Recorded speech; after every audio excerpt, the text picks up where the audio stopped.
All right, so let's start Unit 7, and this is all about 2D and 3D shapes. So a 2D shape, So 2D is a flat, two-dimensional shape, right? Like a square or parallelogram, a triangle, maybe a trapezoid, they're coming. So those are what the 2D shapes are. A 3D shape is three-dimensional. So like a box. Let me draw a box. Look at that, beautiful. Okay, it's a little rough, but that's all right.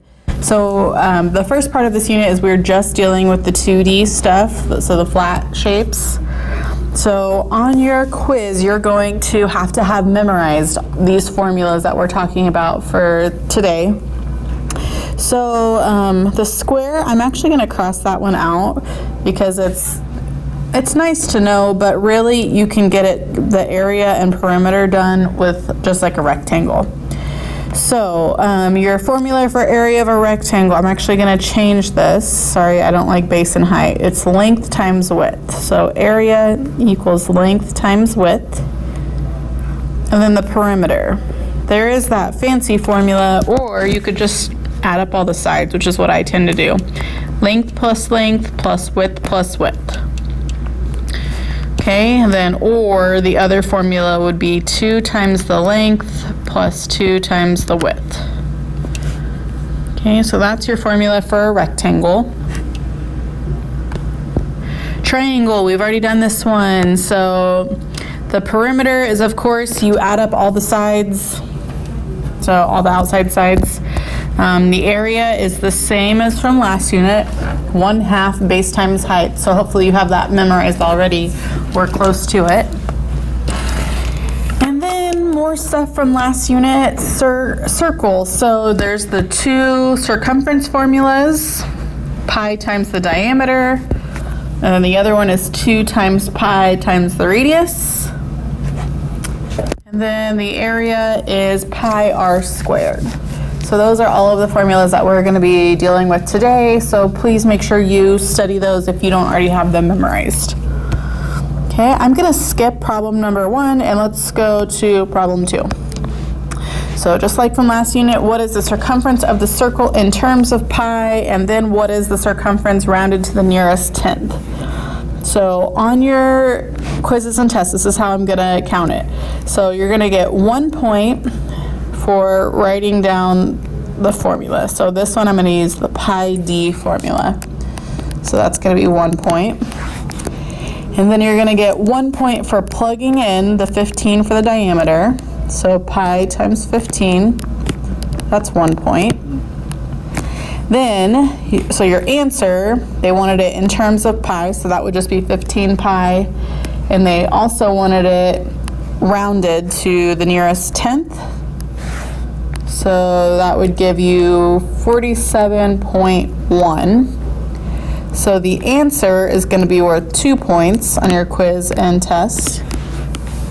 And then last but not least, you have 1 more point, and that is for the label. So label for circumference is inches. So each one is going to be worth 5 points. If you are one of those people who do not like to show your work and show all your steps, your grade is going to suffer, because all I'm doing is asking you to write the 2 lines. I know some people it's like pulling teeth, but just don't be stubborn and do it. Okay, instead of doing another circle problem, I feel like you already know how to do the circumference, so I'm going to change it. I want you to find the area of the following. So draw a rectangle, and then let's go ahead and label it. Let's say this top side is 2 feet, and the left side, let's say, is 5 inches. Okay, so before we get too far into this well, first let's write the formula. We're finding the area. What's our shape? It's a rectangle, so let's write the formula. Area equals length times width. So now we have a problem though. Do you see what the problem is? Well, the problem is we have 1 measurement in feet and 1 measurement in inches. And when you're doing this problem, you have to have all the same measurement, otherwise you won't get the right answer. So we have choices. We can either convert all to inches or all to feet. In this case, I think converting it all to inches would be the easiest. So we need to convert 2 feet into inches. So how many inches are in 1 foot?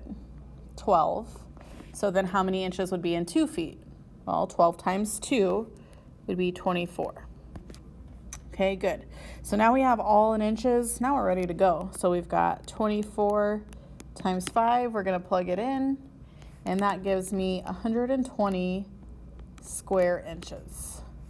So that's how you do that type of problem. Okay, let's do another one. You want to make a rectangular banner. The banner is 2.5 feet wide and 5 foot high. To the nearest square yard, how much material do you need? So let's change this. Actually, I'm gonna change this to square foot. Okay, so I think that's, yeah. So we're doing feet because it's already in feet. I don't want to have to convert it. So let's draw a picture real fast. So we've got 2.5 and we've got 5. All right, on this banner, are they wanting us to find the area or the perimeter? So the key word here to know what they want you to find is they want the nearest square foot.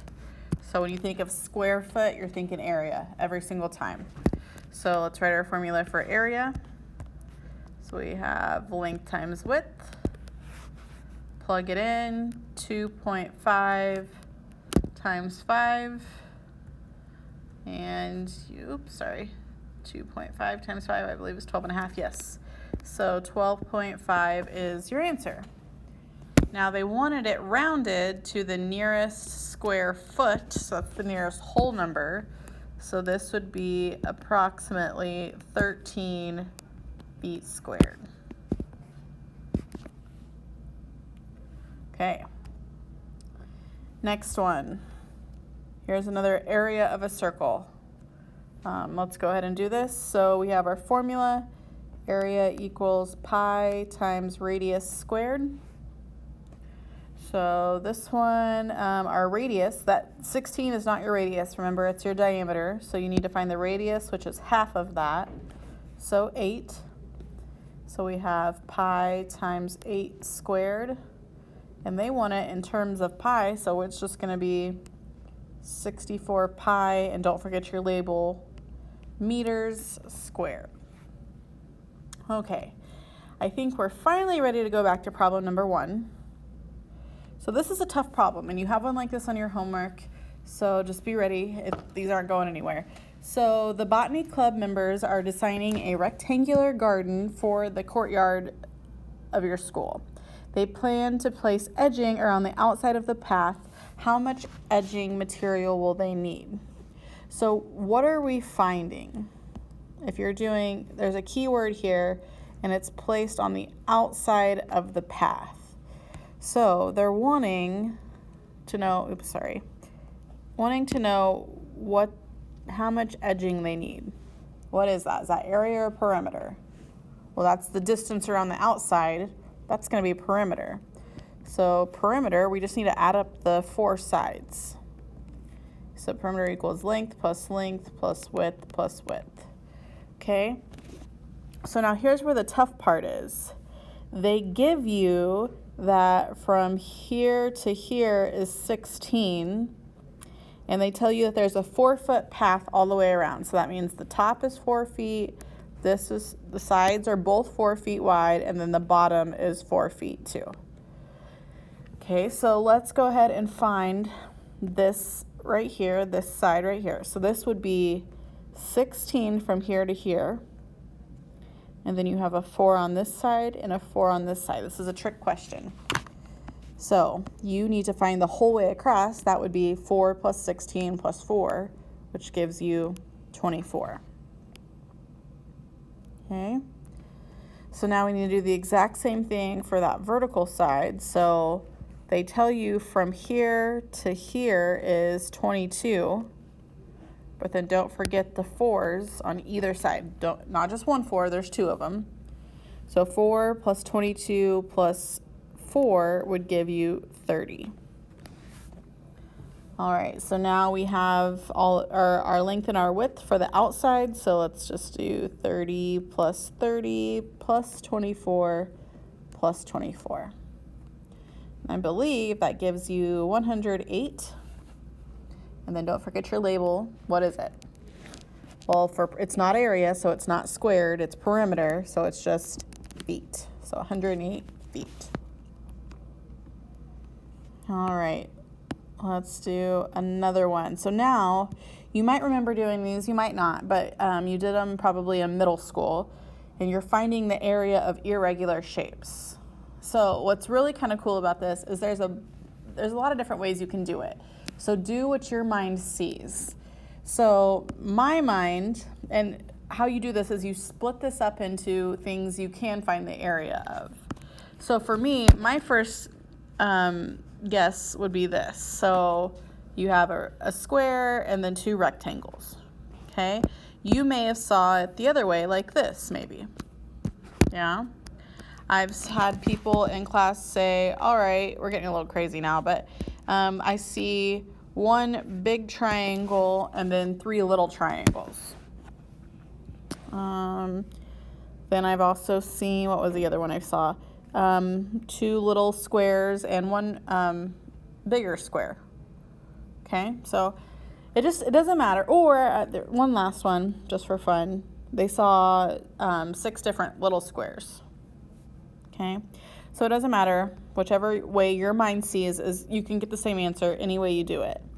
So I'm going to go back to this way right here. So before I start finding the area of each of these pieces, I'm going to go ahead and label all of my pieces, or all of the sides. So I know the top is 3, but then there's also that 1 congruent mark, or 1 tick mark. So I'm going to label everything that has that 1 tick mark 3. So all of these are 3. Okay, and then the left side is 9, and it has 2 tick marks. And the bottom also has 2 tick marks, so this would be 9. Okay, we've got everything labeled.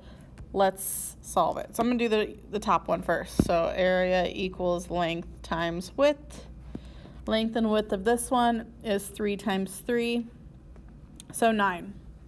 Got the area. Okay, this one's a little bit trickier. So the distance from here to here is 3, but now we have to find the distance from here to here. So from there is 3, and then it's also 3 on this side, right?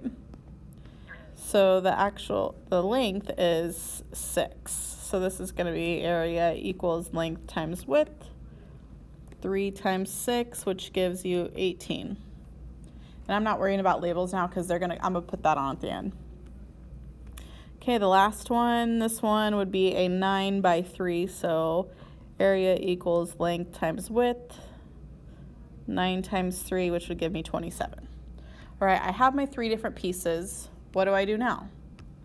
Well, now I need to add them because it's those 3 pieces added together. So 9 plus 18 plus 27, I believe that gives you 54, yes. So 54, and then let's not forget our label. We're finding area, remember, so it's going to be centimeters squared or square centimeters. It doesn't matter how you say it. All right, here's another one. So we have what is the area of the figure at the right? What do you see here?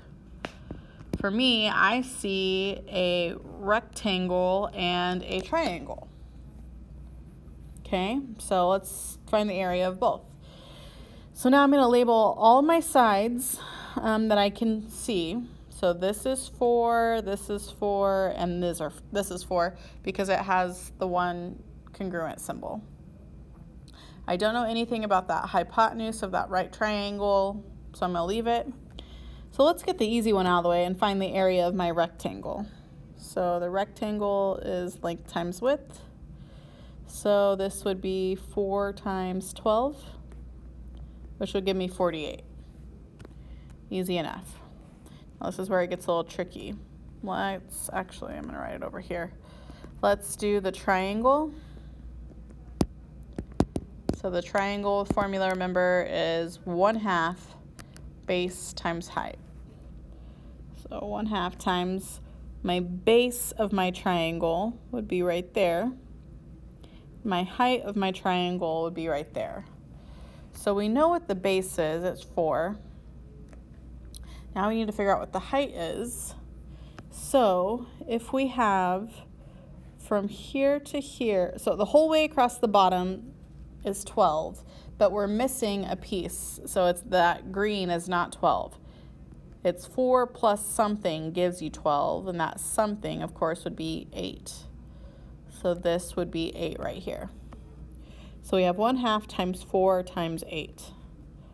All right, stick that in your calculator, and I believe you get 16.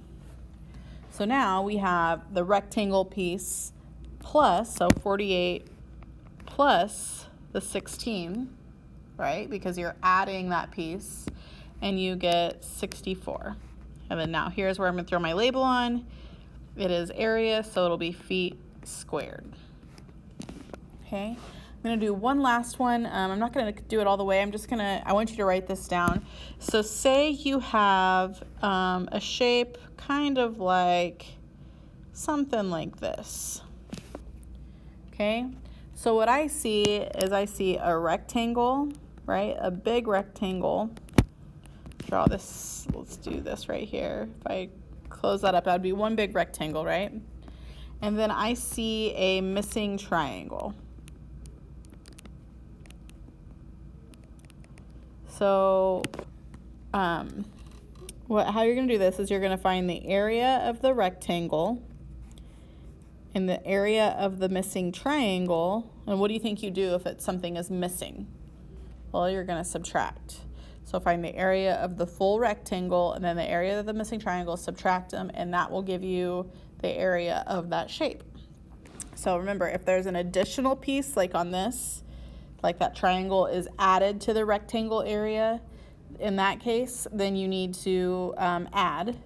If you have a missing piece, that's when you subtract. All right, that is it for this video. Thank you for watching, and I hope you have a great rest of your day.